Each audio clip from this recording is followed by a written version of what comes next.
우리가 정말 오늘 이번 본문을 제가 묵상을 하면서 우리가 묵상하면서 기도하는 것, 이것이 얼마나 중요한 것인가 하는 것을 다시 한번 감지를 했습니다. 여러분, 우리는 예수 그리스도의 도는 지식의 도라고 이야기를 했어요.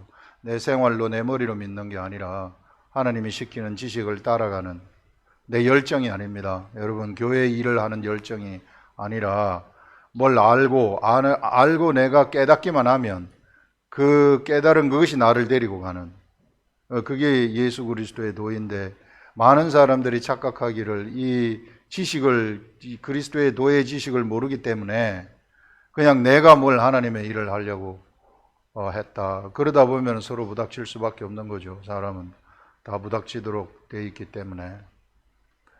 우리 청년들, 특히 이제 우리 젊은 우리 학생들, 청년들이 그냥 나는 엄마 따라서 교회 가면 되지, 또 교회 가가지고 뭐 교회 활동하면 되지, 이렇게들 생각하는데요. 그렇지 않습니다. 청년 때, 고등학교 3학년 때, 2학년 때 굉장히 많이 이 머리가 막 발달하는 때거든요. 그래서 이때부터 여러분들이 하나님 말씀 묵상하고 하나님 말씀 요거 가지고 살아가기만 하면은 그 앞날이, 찬란한 앞날이 여러분들한테 펼쳐질 겁니다. 10년 후에 여러분들이 엄청나게 세상에서도 절대 뒤지지 아니하는, 세상에서도 강력한 그러한 위치를 차지하고 있는 그런 존재들이 될 것이라는 겁니다. 왜냐하면 세상을 이기는 힘이 거기 있기 때문에. 여러분들 여기 보시면 아시겠지만은 여기 이 말씀 참 강해 설교를 처음부터 끝까지, 창세기를 처음부터 끝까지 이렇게 쭉 하다 보면 이런 막 힘든 부분, 이게 그냥 배에 사람 가축들하고 배에 들여 보내는 그거 아니에요. 그래가지고 배 문이 닫혔고, 그래서 방주의 문이 닫혀가지고 배 떠돌아 댕긴다, 요런 건데, 여기서 어떤 말씀이, 성령님이 우리한테 주시는 말씀이 뭐가 있을까?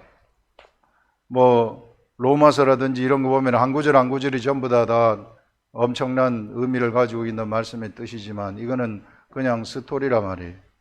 그래서 이런 것을 할 때에는 여러분들이 읽고 기도하고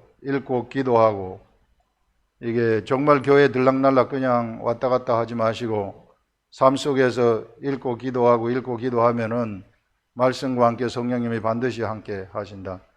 이 부분도 제가 처음에 월요일, 화요일 이렇게 읽을 때는 이거 도대체 무슨, 이게 뭐 말씀도 없고 뭐 이렇습니까?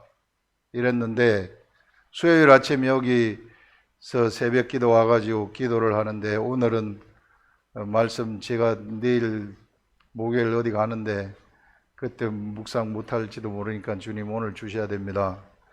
이렇게 해가지고 읽고 기도하고 또 기도하는데, 갑자기 엎드려가지고 기도하는데 갑자기 어떤 생각이 떠올랐느냐 하면은 죽은 자들의 역사와 산 자들의 역사이다 하는 이런 생각이, 제가 이런 걸 무슨 계획한 것도 아니고 여기에 무슨 죽은 자들의 역사와 산 자들의 역사가 뭐 나타납니까? 이런 생각이 떠오르는 거예요. 이게 죽은 자들의 역사와 산 자들의 역사, 요약하면은 이 말씀 속에서 예수 그리스도 이후의 역사는 산 자들의 역사이고, 예수 그리스도 이전의 역사는 죽은 자들의 역사라는 거예요. 예수 그리스도 이전의 역사, 산 자들의 역사, 이후의 역사, 산 자들의 역사는 이제 정말로 살아있는 자들이 하나님의 역사를 진행하는 것이고, 예수 그리스도 이전의 죽은 자들의 역사라는 것은 죽은 자들, 생명이 없는 자들, 원죄가 있는 자들이 예루살렘 성전을 중심으로, 하나님의 성전을 중심으로 역사를 진행하는 것인데, 이것이, 이 죽은 자들의 역사가 의미가 있기 위해서는 반드시 예수 그리스도가 와야 된다는 거예요. 예수 그리스도가 정점이 되어가지고 예수 그리스도가 와야만이 이 죽은 자들의 역사가 산 자들의 역사로 바뀌어버린다. 그래서 반드시 예수 그리스도는 세상에 오셔야만 된다. 예수 그리스도가 안 오면은 아무것도 죽도 밥도 아니고 아무것도 안 된, 다 죽은 자가 돼버리고 전부 다 죽은 자들의 역사로 다 끝나버리고 만다. 그런데 이 예수 그리스도가 오는데 그 당시에 전부 다 부패하고 모두가 다 타락하고 있었던 그 시대에 딱 한 사람, 하나님의 지식을 따라가는 한 사람이 있었어요. 하나님 열정을 따라간 게 아닙니다. 하나님의 지식을 따라가는 딱 한 사람 노아. 이 사람을 통해 가지고 예수 그리스도의 계보가 이어진다는 거예요. 예수 그리스도가 오실 수 있도록 다리를 놓는 신락 같은 인류의 희망. 이게 죽은 자들의 역사가 산 자들의 역사로 바뀌고 예수 그리스도 이후부터는 새롭게 산 자들의 역사가 시작되어지는, 그랬을 때 우리의 지금 우리가 예수 그리스도를 알고 이 시대를 살아가는 우리들이 이 노아한테 얼마나 감사를 해야 되는가, 막 이런 것들이 생각이 나면서 수요일 아침에는 얼마나 신이 났는지 몰라요. 아멘, 아멘, 아멘, 아멘, 아멘 하면서 그냥 그렇게 했었습니다. 여러분, 그래서 묵상을 하시고 성령님하고 동행을 하시고 그렇게 해야 된다는 겁니다. 여러분, 솔직히 얘기하면요, 이 시대에는요, 개교회주의가 펼쳐지고 있어요.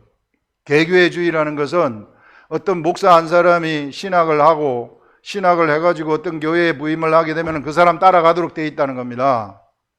만약에 그 사람이 헛다리면 어떻게 하려고 그래요? 예전에 로마 교황청처럼 헛다리면 어떻게 하려고 그래요? 근데 제가 아무리 성경을 봐도요, 마틴 루터가 얘기한 것처럼 정말 만인 제사장이라는 거예요.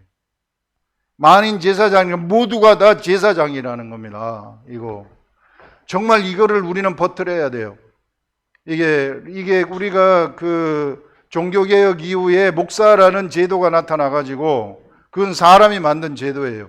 효율적으로 교를, 그 당시 시대에 맞게 교를 버티기 위해서 목사라는 제도가 나타나가지고 어떤 데는 영국이라든지 독일이라든지 이런 데, 프랑스라든지 이런 데는 월급을 줬단 말이에요, 목사들한테. 그러니까 목사 서로 하고 싶어 하는 거죠. 국가 공무원이니까. 그렇기 때문에 이것이 막 매관매직이 되어버리는 이런 일들이 일어나서 교회사에 보게 되면은요, 타락을 해가지고 그런데 그래서 이제 막 교구들을 맡은 교구 목사가 이제 거기서 나오는 거예요. 이게 교구 패스터라는 게 그런 겁니다. 교구 목사들. 이제 어떤 한 지역의 교구를 맡고 교구를 맡는 이런 목사들이 나타나서 직업적인 목사 제도가 나타난 거예요. 본래 목사라는 것이 그렇게 먹고 살라고 하는 게 아닌데 그게 나타났다는 겁니다. 근데 이 시대에 그게 쭉 내려오다 보니까 목사라는 것이 초대교회 먹고 살라고 한 게 아닌데 먹고 사는 것이 돼버렸어요. 거꾸로. 이게 하나님의 일을 하기 때문에 전적으로 일을 해야 돼서 생활을 할 여유가 없다. 그래서 성도들이 서포트하는 이게 정상이 돼야 되는데 이게 먹고 살려고 하는 직업적으로 되어버리니 이게 완전히 거꾸로 가버리는 거죠. 그렇게 되면은요, 모든 관점이 다 달라져 버립니다. 그럼 먼저 사람 모아야 되고요, 사람 많이 모아가지고 헌금이 많이 나와야 되고요, 관점이 이렇게 다 틀려져 버리는 거예요.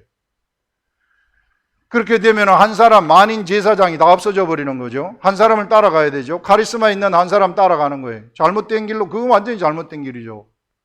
그래서 여러분, 우리가 정말 똑바로 깨닫고 우리 이거를 퍼뜨려야 돼요. 제가 이 말씀 묵상을 하고 정말 깨달으면서 이거 퍼뜨려야 된다. 지금 이 시대에 많은 교회가 다 잠자고 앉아있다. 이게 1인 중심, 목사 중심, 장로 중심이 되어가지고 전부 잠자고 앉아있는데 이건 많이 퍼뜨려가지고 모두가 다 정말 오늘 이 말씀 들어보면은 진짜 그렇다는 것을 아실 겁니다. 그래서 여러분, 어떻게 해서든지 내가 어떤 존재이고 어떤 정체성을 가지고 있는가 하는 것들을 똑바로 한번 우리 알고 가보자는 겁니다.